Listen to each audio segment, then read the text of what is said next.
सम्मान। मनुष्य के जीवन में सम्मान का बहुत अधिक महत्व है।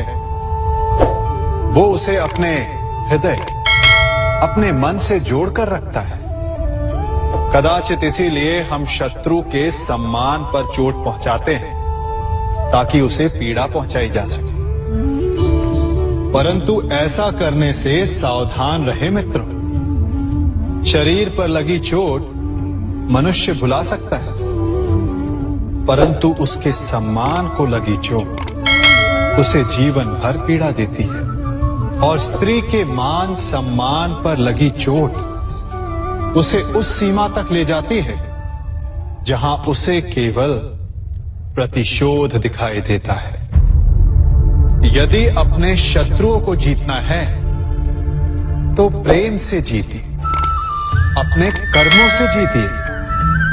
उन्हें अनुभव करवाइए कि उनसे भूल हुई है। किसी के सम्मान को ऐसी चोट ना पहुंचाइए कि वो आपका नाश करने पर उतर आए। स्मरण रखिए, किसी का अपमान करके आपके हृदय को कदाचित थोड़ा संतोष आ जाए, परंतु उस अपमान से आप कई हृदयों को आघात पहुंचाते हैं और अपने लिए एक शत्रु और बढ़ा लेते हैं। हम सब शीघ्र ही सफलता चाहते हैं, ढेर सारी संपत्ति और सुख चाहते हैं, और ऐसे में कई बार हम छोटे मार्गों का चयन कर लेते हैं। वो मार्ग जिनमें परिश्रम नहीं होता, जिनमें होता है तो केवल छल, कुटिलता और भाग्य का सहारा। जैसे कि जुआ।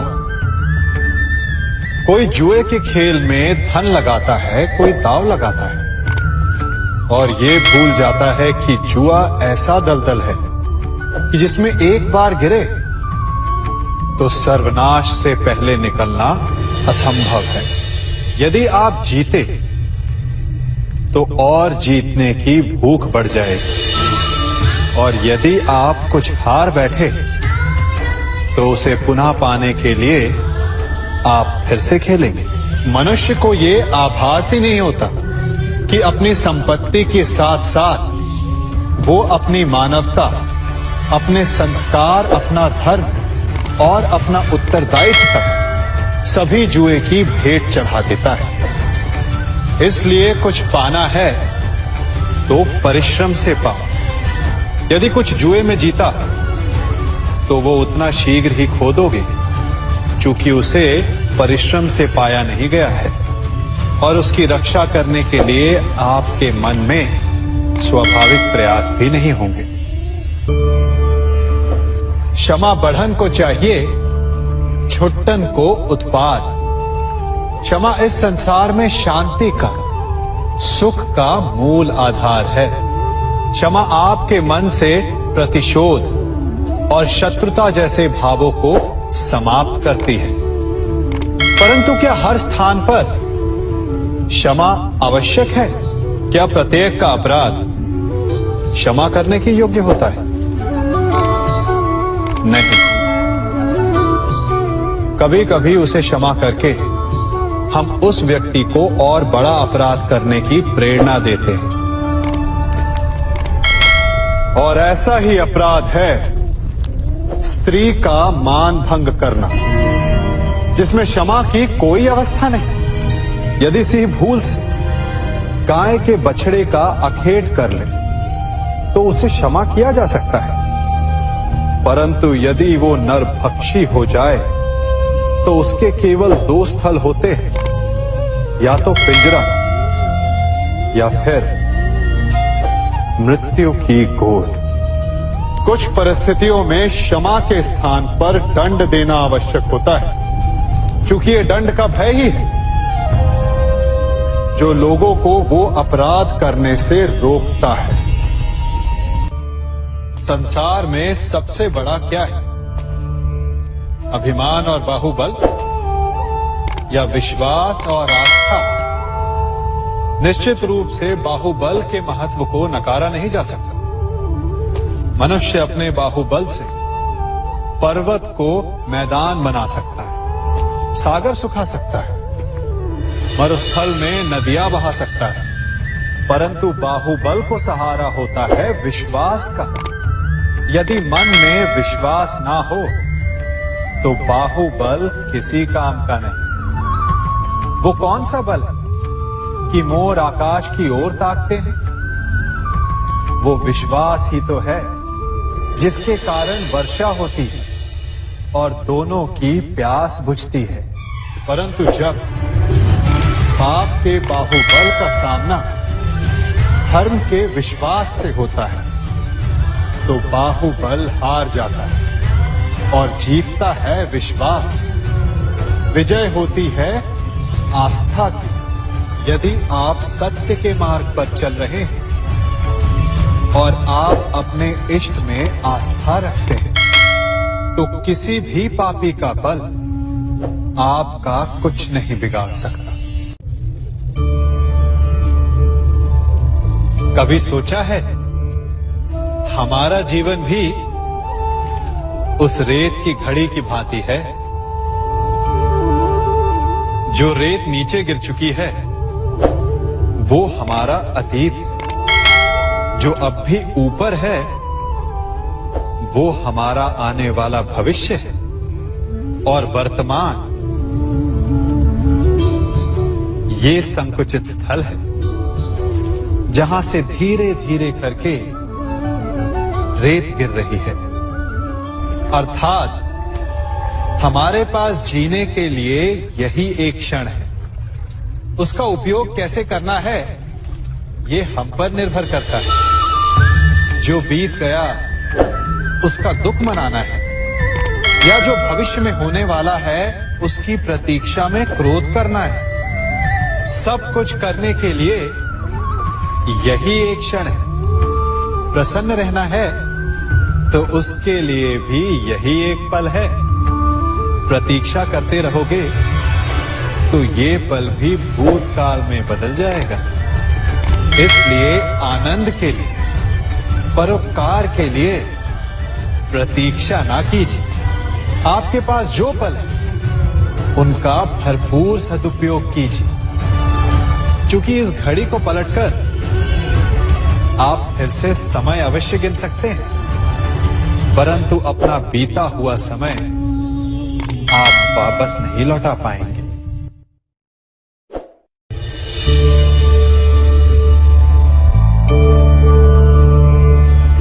मनुष्य के जीवन में संतान का बहुत महत्व है। उस संतान के लिए वो कितने कष्ट सहता है, उसे पालता है, पोसता है, और यदि यही संतान संताप का कारण बन जाए तो क्या ये उसका दोष है? अधिकतर ये दोष हमारे लालन पालन का होता है।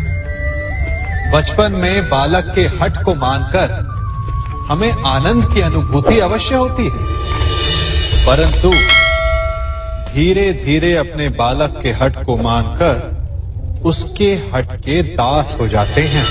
एक हठी उद्दंड और असंस्कारी संतान उस सूखे वृक्ष के समान होती है कि यदि जिसमें आग लग जाए तो वो सारे वन को भस्म कर डाले।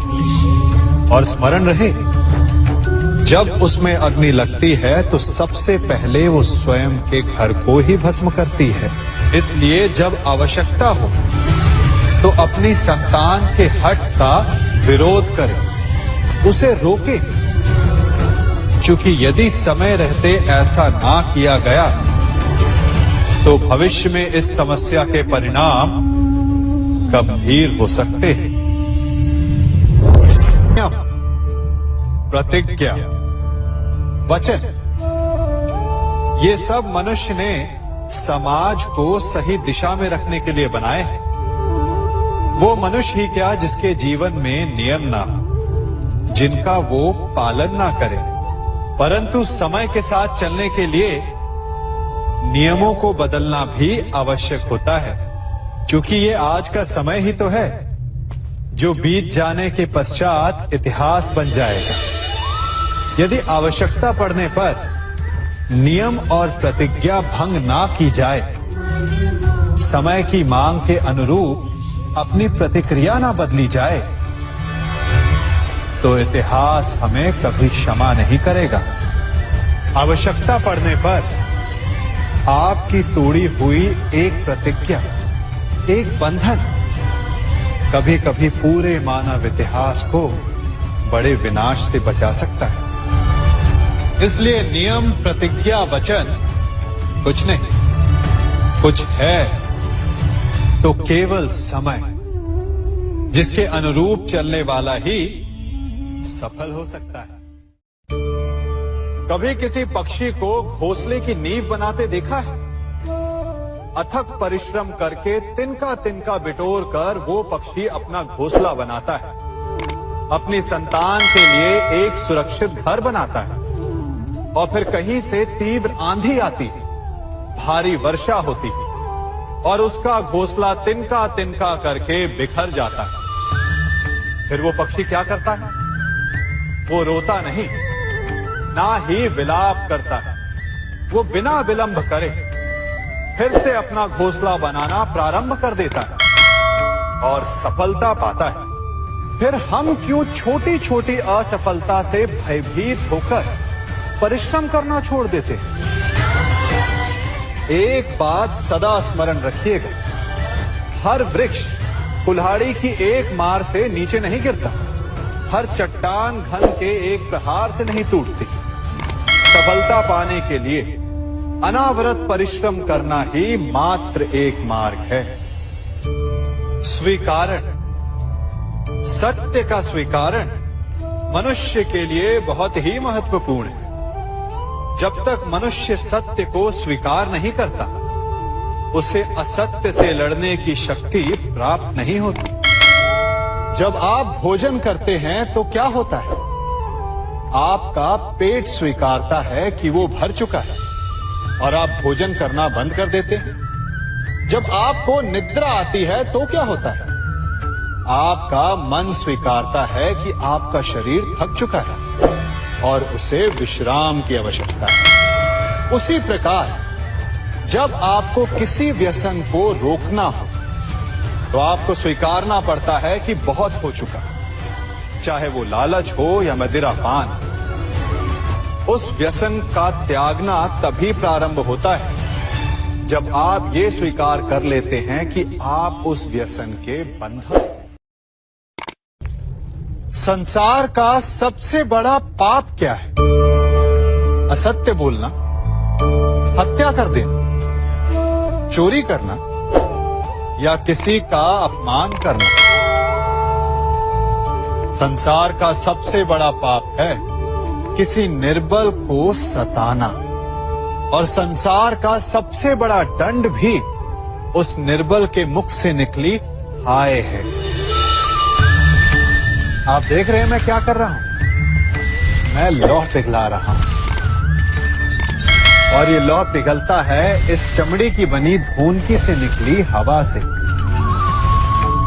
तनिक सोचिए, एक मृत पशु की खाल से बनी धूनकी इतने कठोर लोहे को भस्म कर सकती। ठीक उसी प्रकार आप चाहे जितने भी शक्तिशाली क्यों ना हो, यदि आपने किसी निर्दोष, किसी निर्बल को सताया तो उसके मन से निकली हाय और उसका श्राप आपके जीवन को भस्म कर सकता है। स्वर्ण, सज्जन पुरुष और परोपकारी मनुष्यों की गति एक समान होती है। यदि स्वर्ण टूट जाए तो उसे गर्म करो, ताप दो, पिघल कर वो फिर से जुड़ जाता है। ठीक उसी प्रकार मतभेद होने के पश्चात भी एक सज्जन पुरुष और महान पुरुष फिर से मित्र बन जाते हैं।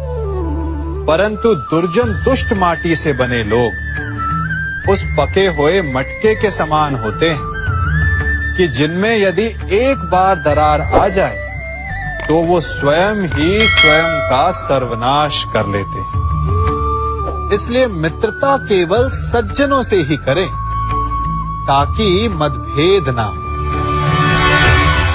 दुष्टों का समूह अपना नाश स्वयं ही कर लेता है। यदि कोयले की खान में जाओ तो चाहे जितनी भी सावधानी बरतो, अपने वस्त्रों पर कालिख लग ही जाती है। इसलिए दुष्ट मित्रों से सावधान, सज्जन शत्रु प्रत्येक परिस्थिति में श्रेष्ठ है। प्रत्येक मनुष्य सफलता पाने के लिए कार्य करता है। कुछ सफल होते हैं, कुछ नहीं होते, और जो सफल नहीं होते वो सदा अपनी असफलता का कारण या तो अपनी परिस्थितियों को बताते हैं या अपने सहयोगियों को दोषी ठहराते हैं। परंतु क्या वास्तविकता में ऐसा ही होता है? क्या कोई परिस्थिति या कोई व्यक्ति किसी की असफलता का कारण बन सकते हैं? उत्तर हां भी है और ना भी। कैसे? आप इस तितली को देख रहे हैं? आपने एक मक्खी को भी देखा हो। प्रकृति ने दोनों को समान गुण दिए हैं रस पान करने का। एक तितली फूलों पर जाकर उसका रस लेती और इस अवस्था में नए फूल खिलने की व्यवस्था भी करती है, और मक्खी घाव पर बैठती है, घाव को सड़ाती है और रोग भी फैलाती है। यदि इसमें किसी बात का अंतर है तो केवल सोच का। यदि आप उचित मार्ग चुनेंगे तो आपको सफलता मिलेगी, आप में उत्साह बढ़ेगा, और यदि आप अनुचित मार्ग चुनेंगे तो आपको असफलता मिलेगी, निराशा मिलेगी। अब उचित मार्ग चुनना है या अनुचित मार्ग, ये निर्णय तो आप पर निर्भर करता है। मनुष्य सदा भला बुरा, खरा खोटा, सत्य असत्य की बातें करता है। सत्य को अच्छा मानता है और असत्य को बुरा। परंतु क्या आपने कभी ये सोचा है कि प्रत्येक वस्तु, प्रत्येक भाव का एक महत्व होता है? दोनों ही एक दूसरे के पूरक होते हैं। यदि काला रंग नहीं होगा तो क्या श्वेत रंग की आभा का अनुभव होगा? यदि असत्य नहीं होगा तो क्या सत्य के महत्ता का ज्ञान होगा? यदि बुरा नहीं होगा तो क्या भले पर आपको विश्वास होगा? कुछ महत्वपूर्ण है तो दोनों के मध्य का संतुलन। बुरी से बुरी वस्तु, समय या भाव, कोई ना कोई स्वयं में शुभ छिपाए रखती है। कभी काले गरजते मेघों को देखा है? उसके किनारे भी एक स्वर्णिम आभा होती है। उसी प्रकार यदि आपके जीवन में बुरा समय आए तो आपको अपने सच्चे मित्रों की पहचान हो जाती है। तो बुरे समय में निराश ना हो, उसमें भी कुछ शुभ खोजने का प्रयास करें, और धीरे धीरे सब कुछ आपके जीवन में स्वतः शुभ हो जाएगा। संसार में सबसे महत्वपूर्ण क्या है? दृष्टि या दृष्टिकोण, समझ या सोच? सामान्यतः मनुष्य की दृष्टि और सोच में अधिकतर वो वस्तु, वो घटनाएं, वो भाव श्रेष्ठ हैं जो हमें आनंद दें, और जो हमें आनंद नहीं देते उन्हें हम दुखदाई मान लेते हैं। परंतु दृष्टिकोण और सोच को यदि एक भिन्न कोण से देखें तो परिस्थितियां भिन्न सिद्ध हो सकती हैं।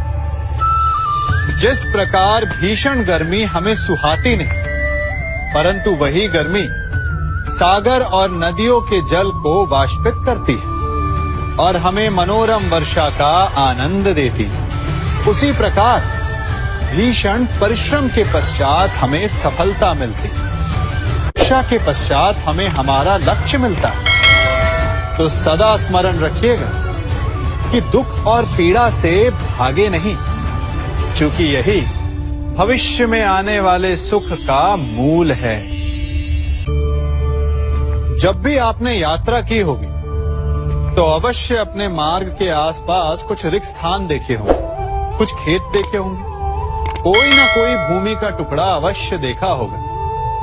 कुछ स्थान ऐसे होते हैं जहां पेड़ लगे होते हैं, जहां माली बड़े प्रेम से उन्हें बोता है, उन्हें सींचता है। और कुछ स्थान ऐसे भी होते हैं जहां बिना माली के खरपतवार उग जाते हैं, कुछ अन्य पौधे उग जाते हैं। माली द्वारा उगाए वृक्ष हमें ठंडी छाया देते हैं, हमें फल देते हैं, ईंधन के लिए लकड़ियां देते हैं। और बिना परिश्रम के उपजित खरपतवार यदि कुछ करते हैं तो ये कि वो भूमि को बंजर बनाते हैं। हमारा मन भी रिक्त भूमि की भांति होता है। यदि अपने परिश्रम से उसमें सुविचारों के बीज डालोगे तो फलदायक विचार उपजेंगे, और यदि उसे रिक्त छोड़ दिया तो खरपतवार की भांति अनुपयोगी विचार आपके मन को अपना घर बना लेंगे, आपके मन को मैला कर देंगे, उसे बंजर कर देंगे। अब निर्णय आपका है कि आपको सुविचार देने वाला मन चाहिए या कुंठा देने वाला। क्या कर रहा हूं मैं? दर्पण में देख रहा हूं। आप लोग भी प्रतिदिन देखते होंगे, परंतु प्रतिदिन अपना मुख देखने के बाद भी उस पर लिखी एक बड़ी सीख देखना भूल जाते हैं। अब आप कहेंगे कैसी सीख? तो जाइए एक बार फिर से दर्पण के सामने जाइए और मुख खोलकर देखिए, क्या दिखेगा? दंत पंक्ति और जीभा, है ना? अब विचार कीजिए, दंत जन्म के पश्चात आते, एक नहीं 2 बार आते, परंतु मृत्यु से पूर्व नष्ट हो जाते हैं। और जीभा जन्म पहले से होती है, परंतु मनुष्य के मृत्यु के पश्चात भी उसके अस्तित्व में रहती है ना? आश्चर्य की बात। दंत कठोर होते हैं, जीभा कोमल, परंतु फिर भी दंत नष्ट हो जाते हैं, जीभा नहीं होती। यही रहस्य है कि हठी और कठोर लोग शीघ्र नष्ट होते हैं, और कोमल लचीले आवश्यकता के अनुसार स्वयं में परिवर्तन ला सकने में सक्षम लोगों का ही अस्तित्व रहता है। अर्थात परिस्थितियों के अनुसार स्वयं को लचीला बनाना सीखिए और आपका जीवन सरल हो जाएगा। संबंध एक सहारा होता है जीवन का, और संबंधी वो होते हैं जिनसे आवश्यकता पड़ने पर सहायता मांगी जा सके, जिन पर विश्वास किया जा सके कि बुरे समय में वो हमारे काम आएंगे। कभी ऐसा भी हुआ होगा कि आपके पास कोई सहायता मांगने आया, या ऐसा भी हो सकता है कि आप किसी के पास सहायता मांगने गए हों। परंतु प्रश्न ये उठता है कि क्या केवल किसी के मंतव्य में उसकी सहायता इसीलिए कर देनी चाहिए क्योंकि वो आपका संबंधी है? अब आप कहेंगे कि ये कैसा प्रश्न हुआ? तनिक सोचिए, एक अस्त्र बनाने वाला जब अस्त्र बनाता है तो ये अस्त्र किसको देना है उसका अधिकार उसी के पास होता है।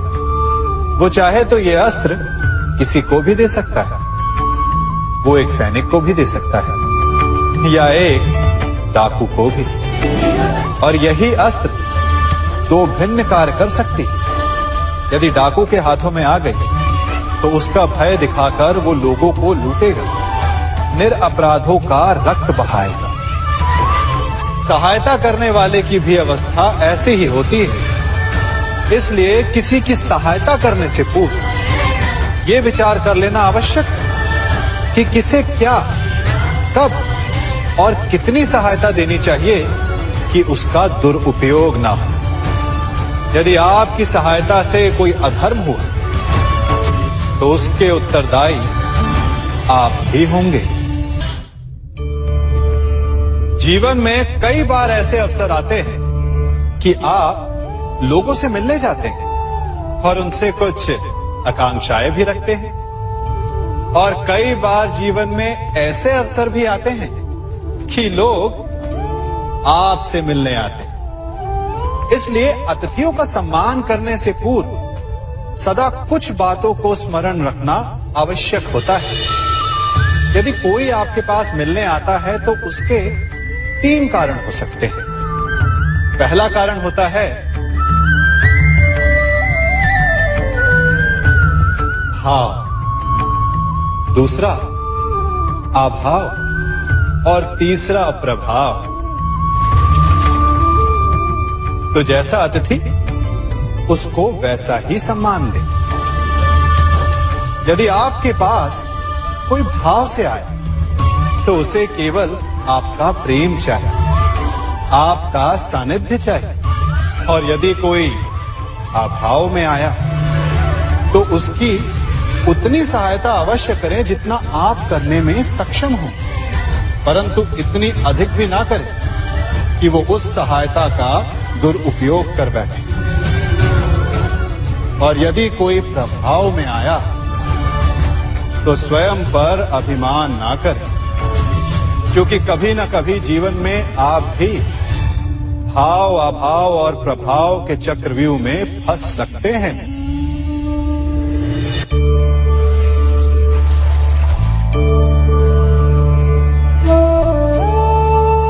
यदि जल को मुट्ठी में कसकर बांधें तो जल कैसे अपना मार्ग बनाकर निकल जाता है? इसी धारा की भांति यही अवस्था हमारे अपनों के साथ भी होती है। अधिकतर हम जिनसे प्रेम करते हैं, हम सदा उन्हें अपने समीप रखना चाहते हैं, स्वयं से दूर नहीं होने देना चाहते। चिंता करते हैं, भय खाते हैं कि कहीं उनके साथ या उनसे कुछ बुरा घटित ना हो जाए। और ऐसे में हमारे अपने ही हमसे दूर हो जाते हैं, ठीक मुट्ठी में बंधे जल की भांति। इसलिए जिनसे आप प्रेम करते हैं उन्हें स्वतंत्र कर दीजिए, उनकी सोच को स्वतंत्र बनने दीजिए, उन्हें अपने मार्ग स्वयं ढूंढने दीजिए, क्योंकि आप सदा उनके साथ उन्हें मार्ग दिखाने के लिए नहीं रहने वाले। इसलिए अपनों के साथ अवश्य रहें, परंतु उन्हें बांधे नहीं। जन्म के पश्चात बालक जब पहली बार अपने नेत्र खोलता है तो उसका मन उत्सुकता से भरा होता है कि ये संसार क्या है, उसे क्या दिख रहा है। ये उसके जीवन का नया आरंभ होता है। परंतु जैसे हम धीरे धीरे बड़े होने लगते हैं, अनुभव अर्जित करते हैं, हमारे मन की उत्सुकता, हमारे जीवन का चाव होने लगता है। तनिक सोचिए, जब हम सुबह सोकर जगते हैं, अपनी आंखें खोलते हैं, तो उसे ही हम अपने जीवन का प्रारंभ समझ ले तो सुबह से लेकर संध्या तक के समय को ही अपने जीवन जीने का समय समझ ले तो कितनी स्फूर्ति आ जाएगी। आप कितने काम कर पाएंगे, आप कितने लक्ष्य अर्जित कर पाएंगे। पलों से मिलकर घड़ी बनती, घड़ी से मिलकर प्रहर, प्रहर से मिलकर दिन बनते हैं और दिनों से माह और वर्ष। यदि आप अपना हर पल, हर प्रहर विश्वास से, हर दिन उत्साह से जिए तो आपका संपूर्ण जीवन सार्थक हो सकता है। मनुष्य अपना जीवन विश्वास पर जीता है, परंतु विश्वास किसका? तनिक सोचिए, किस पर विश्वास है आपको? महापुरुषों की कही बातों पर, ग्रंथों में लिखे ज्ञान पर, माता पिता की सीख पर, या मित्रों के दिए गए निर्देशों पर, या फिर मेरी कही बातों पर? ये सब विश्वास अपूर्ण है जब तक आपको स्वयं पर विश्वास ना हो। यदि विश्वास करना है तो पहले अविश्वास करने के विज्ञान को भी सीखना चाहिए। आप किसी की बातों पर विश्वास न करें, आप अपने मन से पूछें, अपनी अंतर आत्मा से प्रश्न करें, और जो उत्तर मिलेगा वही सबसे उचित होगा। जब आप अपने मन, अपनी अंतरात्मा पर विश्वास करना सीख जाएंगे तो नीति, ज्ञान सब आपके भीतर से स्वतः उमड़ेगा। और यदि आप स्वयं पर ही विश्वास ना कर पाए तो धर्म ग्रंथों में लिखे श्लोक, महापुरुषों की वाणी, माता पिता की सीख या मित्रों का निर्देश कोई भी लाभ नहीं दे पाएगा। एक पिता होने के नाते आप अपनी संतान के लिए क्या करते हैं? उसके लिए बहुत सारी सुविधाएं जुटाते, बहुत सारा धन कमाते हैं, है ना? और क्या आपको ऐसा लगता है कि यही उचित है आपकी संतान के लिए? इस पंछी को देख रहे हैं? ये भी संतान को जन्म देता है, उन्हें पालता है, पोसता है, उड़ना सिखाता है और भोजन का प्रबंध भी करना सिखाता है। परंतु उनके बड़े हो जाने के बाद उनके लिए अलग से घोंसला नहीं बनाता। क्यों? क्योंकि यदि इसने संतान को सब कुछ करके दे दिया तो संतान क्या करेगी? वो अपनी संतान को तब तक भोजन कराता है जब तक उसकी संतान स्वयं भोजन का प्रबंध करने में सक्षम नहीं हो जाती। और उसका लाभ ये मिलता है कि उसी की भांति उसकी संतान आत्मनिर्भर बनती है। इसलिए अपनी संतान को उतनी ही सुविधाएं दें जितनी आवश्यक है। मोह को त्यागें। आपका उनसे मोह उन्हें कभी आत्मनिर्भर नहीं बनने देगा। अपनी संतान को कर्म करना सिखाइए। यदि आपकी संतान कर्म करना सीख गई तो वो धन स्वयं कमा लेगी। और यदि वो आलसी, अकर्मण्य बन बैठे तो आपके संचित धन का भी नाश कर देगी। संसार में सबसे बड़ा संबंध कौन सा है? अब आप पूछेंगे कि ये कैसा प्रश्न हुआ? इसका उत्तर तो बड़ा सरल है, यही ना? परंतु इस प्रश्न के भी कई उत्तर हैं।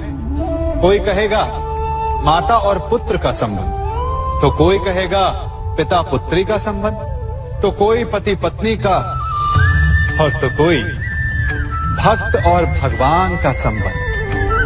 परंतु तनिक गहराई से देखेंगे तो पाएंगे कि ये सारे संबंध या तो जन्म से जुड़े होते हैं, या समाज में बना दिए जाते हैं, या फिर किसी आकांक्षा के चलते बनते हैं।